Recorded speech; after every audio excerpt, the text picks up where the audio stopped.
students, this is me Mudita and welcome on Mudita IAS Warriors।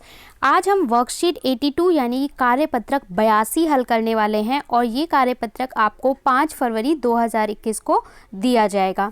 तो जैसे कि आपको पता है जो हम पाठ कर रहे थे ये आपका एनसीईआरटी का चैप्टर नंबर 2 है, क्या हमारे आसपास के पदार्थ शुद्ध हैं, इसकी पुनरावृत्ति हम कर रहे हैं। तो देखिए यहाँ पे हम 2 वर्कशीट में इसको देख चुके हैं और आज की वर्कशीट में एक चीज़ मिसिंग है। क्या आप लोगों ने भी वो चीज़ नोटिस की है? आज ज्ञान भैया और जिज्ञासा दीदी को वर्कशीट में नहीं दिखाया गया है, अगर आपने नोटिस किया हो तो। चलिए अब देखते हैं आज हमें क्या पढ़ना है। आज हमें पढ़ना है तत्व क्या होते हैं, यौगिक क्या होते हैं और ठीक है, और धातु, उपधातु और अधातु क्या होते हैं, इसको हम समझने वाले हैं और फिर प्रश्नों को हल करेंगे। रासायनिक संगठन के आधार पर पदार्थ को तत्वों और यौगिक में वर्गीकृत किया जा सकता है। आपके आसपास जितने भी पदार्थ हैं या मैं कह लूँ दुनिया में जितने भी प्रकार के पदार्थ हैं, कोई भी चीज़ है, सबको हम 2 भागों में बांटते हैं। एक होता है तत्व, दूसरा होता है यौगिक। यानी कि जो भी चीज़ें, जो भी आसपास वस्तुएं हैं, चाहे वे ठोस हैं, द्रव्य हैं या गैस की अवस्था में हैं, उनको हम 2 भागों में बांटते हैं। किस किस में? एक तो तत्व, दूसरा यौगिक। उसके बाद तत्व को हम आगे पुनः 3 भागों में बांटते हैं, धातु, अधातु और उपधातु। और अब धातु क्या होता है? देखिए कोई भी चीज़ जो सबसे उसकी मूल इकाई होती है वो धातु होती है। कोई भी वस्तु किससे बनी होती है? वो तत्व से बनी होती है। कोई भी वस्तु तत्व से बनी होती है। जैसे कि जब हम जीव विज्ञान पढ़ते हैं यानी कि बायोलॉजी पढ़ते हैं तो वहाँ पे हम पढ़ते हैं कि कोई भी वस्तु किससे बनी होती है, कोशिका से बनी होती है। कोशिका मूल इकाई है, सबसे छोटी इकाई है। इसी तरीके से अगर हम रसायन में यानी केमिस्ट्री में बात करें तो कोई भी वस्तु किससे बनी होती है, तत्व से बनी होती है। यानी तत्व सबसे वो सरल या सबसे छोटी इकाई है जिसको पुनः वर्गीकृत नहीं किया जा सकता या पुनः नहीं तोड़ा जा सकता। जैसे घर एक एक ईंटों से बना होता है, वैसे ही कोई भी पदार्थ तत्वों से ही मिलकर बना होता है।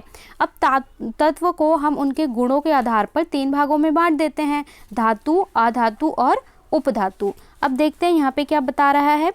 तत्व पदार्थ का वह मूल रूप है जिसे रासायनिक प्रतिक्रिया द्वारा अन्य सरल पदार्थ में विभाजित नहीं किया जा सकता। इसका मतलब वही है जो मैंने कहा, तत्व सबसे छोटी इकाई है किसी भी वस्तु की, किसी भी पदार्थ को। इसको आप कोई रसायन से, कोई प्रक्रिया द्वारा तोड़ नहीं सकते। तत्वों को साधारणतः धातु, अधातु और उपधातु में वर्गीकृत किया जा सकता है। जैसे कि हमने यहाँ पे जो ब्लॉक डायग्राम है उससे हमें देख रहे हैं कि तत्वों को हम 3 रूप में बांटते हैं, धातु, उपधातु और अधातु। अगर हम यौगिक की बात करें तो यौगिक क्या होता है? यौगिक वह पदार्थ है जो 2 या 2 से अधिक तत्वों के नियम अनुसार रासायनिक तौर पे संयोजन से बना है। जब आप 2 या 2 से अधिक तत्वों को एक साथ, 2 तत्वों को एक साथ मिला देते हैं एक निश्चित अनुपात में, एक ध्यान रखना, एक निश्चित अनुपात में, तब वो क्या बनाता है? यौगिक बनाता है। और दोनों ही तत्व हो चाहे यौगिक हो, दोनों ही शुद्ध होते हैं। लेकिन एक चीज़ का बहुत विशेष ध्यान रखना है कि यौगिक का मतलब होता है कि अनुपात, जहाँ डाल्टन एटॉमिक थ्योरी आपने पढ़ा है, ठीक है, कोई भी जो यौगिक होगा वो एक फिक्स्ड प्रोपोर्शन में होगा। अगर मैं पानी की बात करूं कि पानी का सूत्र क्या होता है, H2O होता है, तो यहाँ पे एक फिक्स्ड रेशो होना चाहिए, यानी हाइड्रोजन जो है वो 2 ही होना चाहिए और ऑक्सीजन 1 ही, यानी 2:1 का रेशो होगा तभी पानी बनेगा, तभी पानी का यौगिक बनेगा। इसी तरीके से अगर हम कार्बन डाइऑक्साइड की बात करें CO2, तो यहाँ 1:2 का रेशो है। ऐसा नहीं है कि आप एक ग्लास में कार्बन ले लो और उसी में ऑक्सीजन डाल दो और बोल दो कार्बन डाइऑक्साइड बन जाएगा, ऐसा नहीं होगा। यौगिक मतलब एक निश्चित अनुपात में एक रसायन विधि द्वारा ही ये बनते हैं। अब हम देख रहे हैं कि धातु, उपधातु और अधातु के क्या गुण होते हैं।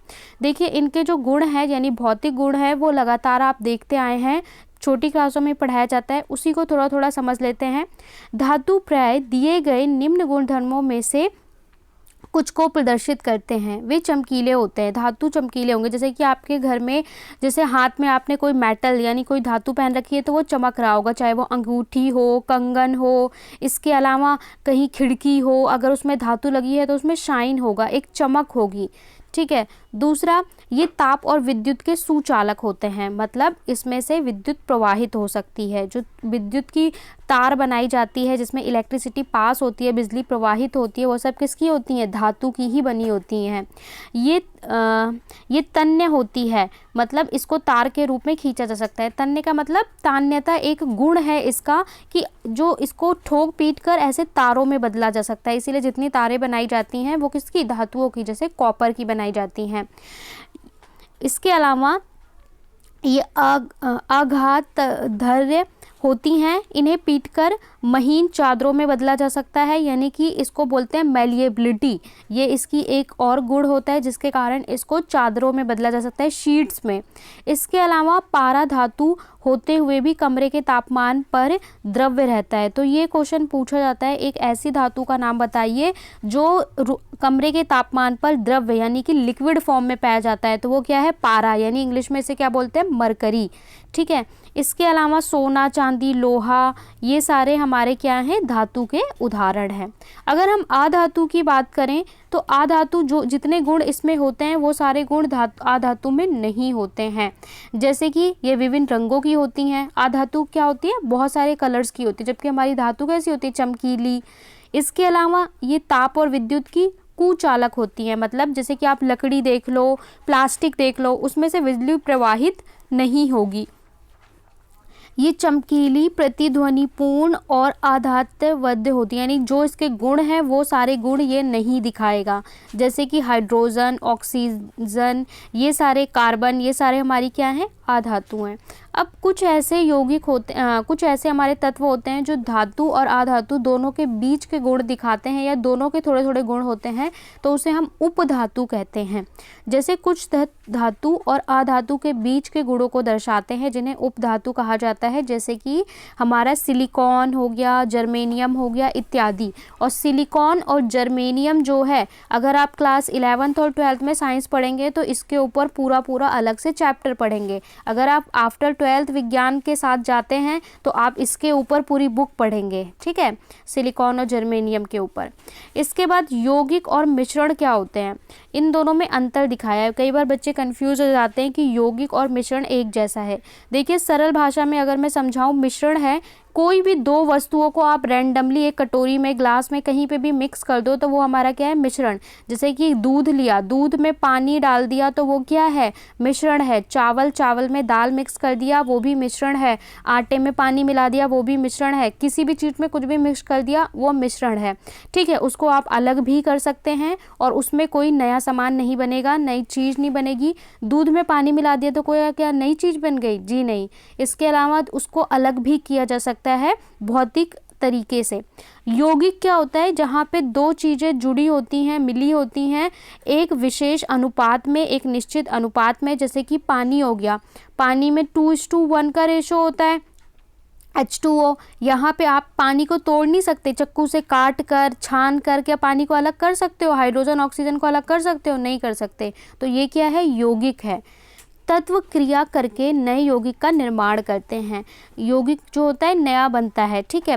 तत्व या यौगिक केवल मिश्रण बनाने से किंतु किसी नई चीज़ का निर्माण नहीं होता। मिक्स मतलब आप किसी भी चीज़ को मिक्स कर दो, चाय बना रहे हो, वो भी क्या हो गया? मिश्रण हो गया।